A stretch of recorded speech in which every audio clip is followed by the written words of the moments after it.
Yo, what's up moon gang? So, for today's video,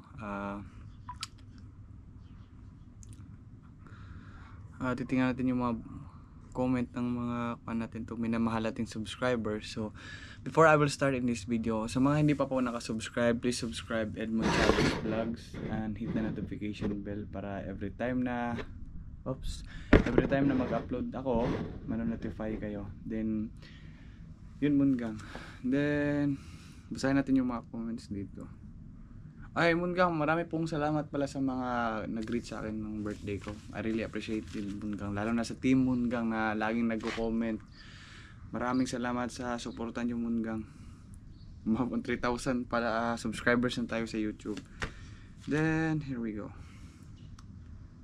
So, may nagtanong dito. Saan na ba? Kung may bayad ba daw pag... Ay, hindi bayad. Bakit laging bayad? Kung may tanong ba daw pag mag-visa appearance. So, ito yun Mungang, kung may tanong ba, mahirap ba yung mga tanong? Wala pong tanong pag nag-visa appearance kayo. Ang gagawin nyo lang yun doon is magpapa-biometric kayo, then pasa kayo ng pakita nyo yung passport nyo tsaka photocopy po ng passport. Yun lang Mungang. Then wala namang, teka lang, yung lens natin. Wala namang tanong eh. Kasi sa amin dati walang tanong. Huwag kayong kabahan pag visa appearance, walang nababagsak doon. Pero ingatan niyo yung passport niyo na may mga tawag ito yung mga damage. Yeah. Mayari talaga yun. Ito, shoutout kay Dennis Diuna. Sabi ni ilang days kaya sila mag-take sa akin if nakapasa ako sa final interview ko nung October 30. Ito yan Mungang. It depends. Siguro mag-antay ka ng maximum of like 10 days, 1 week Mungang ganun. Pag kuan magte-text naman yun sila eh. Like depende yan, like nung sa amin urgent siya. Pagka kinabukasan, like ngayon hapon ngayon.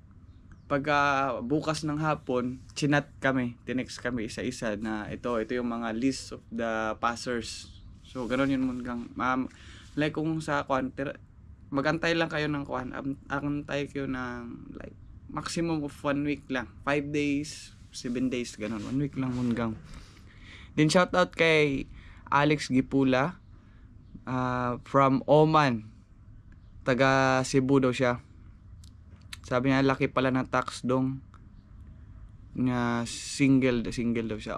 Ganito talaga yung sa pag Europe talaga, like 25 years old to above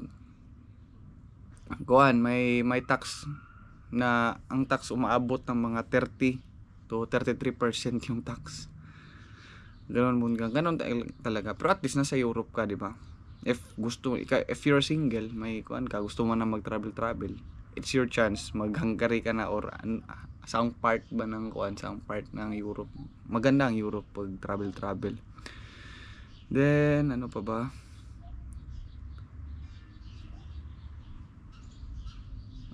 Shoutout kay Tugenes Stara Junior. Mungang, naranasan ko yung sinabi mong hirap sa isip ko talaga, laban lang. Ngayon nag 1 month na ako dito sa Barks, Hungary. Ito yung sinasabi niya about sa pag-a-apply to. Mahirap talaga mag-apply sa kadami-dami ng nag-a-apply. Dati yung nag-a-apply ako, Diyos ko, ang dami. Tapos ang dami namin. Parang paswertihan lang talaga Mungang kung maswertihin ka ganito, di mas maganda. Then yan, lang hustle hard talaga. Kahit tagalan naman, ibibigay naman siya ng Panginoon ba. Then sabi ni Ma'am Annie official account, may factory experience pa daw ako. No, wala akong factory experience. Walang factory experience. Mababait ba daw yung mga Hungarian? For me naman na nakatira dito sa province, tsaka nakatira din ako dati sa Budapest. Budapest is the capital city of Hungary. Ang pinagkaiba dito sa province area, yung mga tao dito namamansin. Sabi nila Yuriget is good morning. Namamansin sila, siya, hello, ganun. Pero sa kuan doon sa Budapest, real talk to, kahit pabanggaan bagyo dyan, hindi kayo papansinin. Hindi kayo papansinin. Totoo yun. Then, ito, shoutout kay Giancarlo Buhain. Same lang tayo Munggang, almost 1 year and 6 months ako nag-apply ngayon lang sinuwerte. Para sa atin talaga yan. Basta pagbutihan lang natin ang ibigay sa atin.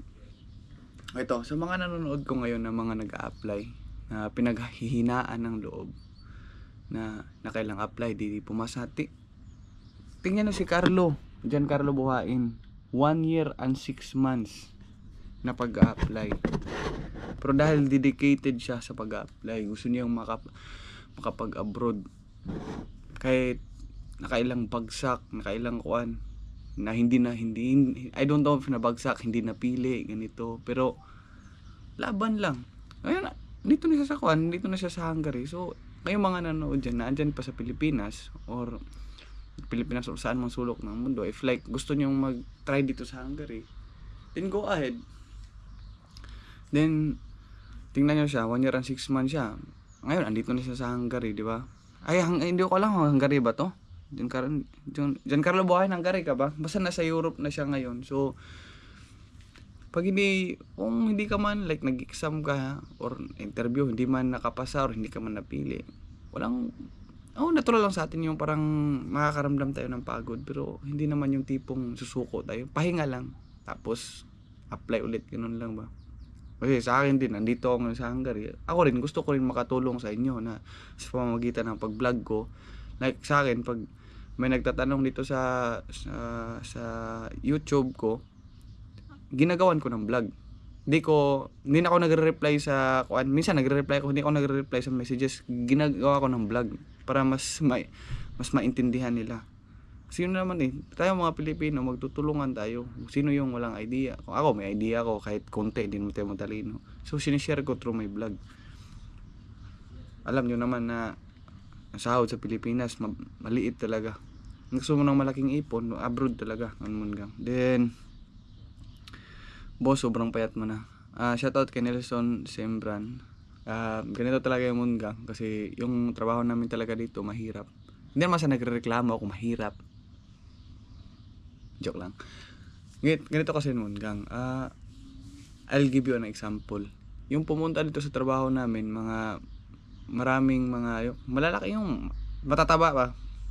Yung matataba Munggang, pumayat. Hindi yan pumayat, yung parang nag-slim sila ba na nawala yung taba ba? How much more ako na mahirap yung trabaho, nakapagod, walang masyadong tulog. Real talk, walang masyadong tulog kasi overtime. Then sa akin din talaga Munggang, lahi din namin na ganito payat kami. Pero itong katawan ko, hindi ko gusto tong katawan to na payat. Hindi gusto ko rin na lumaki yung katawan ko. Yung tipong makuan kasi yung metabolism ko mabilis. Like, pag kumakain kami gabi, maya magsi-CR na ako. Ganoon kabilis yung metabolism ko. Nakakabanyo sa isang araw, 2 to 3 CR sa akin. Kaya, ganun talaga. Pero maraming salamat sa pag-notice mo, Nelson Sembran. I take that as compliment. Okay lang yan. Pwede ka mag-vlog ng salary reveal sa work mo. Kasama overtime at hindi pa kasama sa tax. So, sahod namin ito, umaabot siya ng mga 40 to 50 lang. Then, basic pay 32,000. Hindi gaano kalaki yung sahod dito. Pero okay na rin. Ganun lang. Ganun lang. Shoutout kay Santos Roniel. Ito yun sino ba? Boss, paano magpadala ng pera dito sa Hungary? Dito sa Hungary, sa Papinas. Siguro gagawa ako ng shoutout siya Makalami. Baka gagawa ako ng next content ko. Hindi ko mapangako kung kailan. Gagawa lang ako ng vlog tutorial kung paano mag-send ganito. Kasi ang dina-download kasi namin Makalami Wise app. Si-search mo lang siya sa Play Store, then makikita mo yung Wise app, da-download mo. Bali, like for example, dito ka na sa Hungary, may bangko ka dito. Yung bangko mo dito, i-send mo sa Wise account. Ganon. Sa Wise account. Bali yung Wise account para siyang Wise app, para siyang GCash. Then yung Wise naman, pwede na siyang mag-send sa Pilipinas. Like sa bangko or GCash. Ganon yun Moongang. Hindi naman malaki yung hindi naman malaki yung kaltas. Moongang, tanong lang po ako, ano mga experience ng mga nag-apply ka sa Grand Placement Agency? Talaga, mga factory experience talaga. Mga kasamaan ko sa trabaho, mga 10 years na sa factory, 7 years na sa factory, shift leader, nagdadala talaga ng tao. Pero pagdating namin dito, same lang kami ng sahod. Hindi naman same ng sahod. Yung parang position namin, same lang. Ganun lang. Kahit gaano mo pa galing sa Pilipinas, pagdating mo dito, ganun lang. Pantay lang nito, pantay-pantay lang.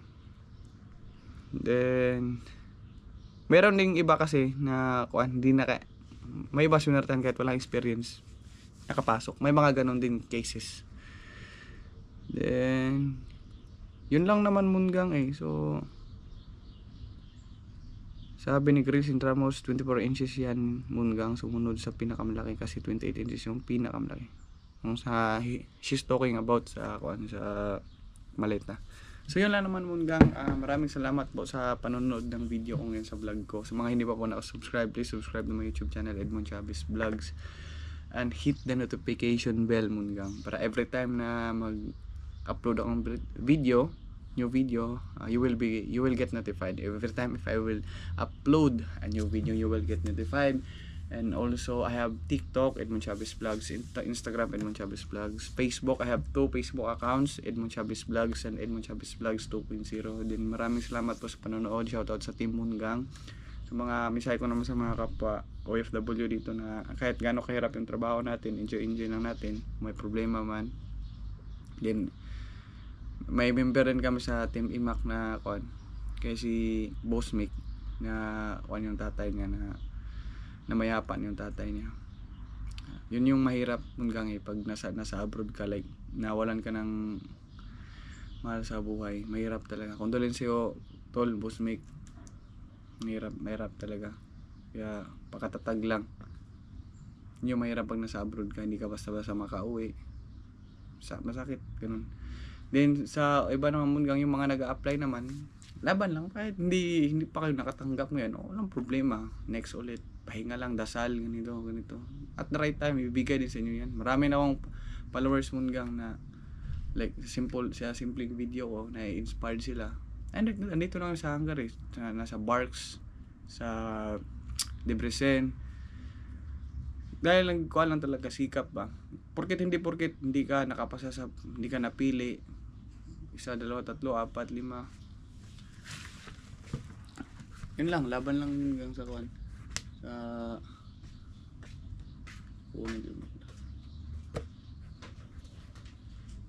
sa live. So yun naman, maraming salamat sa panonood and God bless po. Bye bye.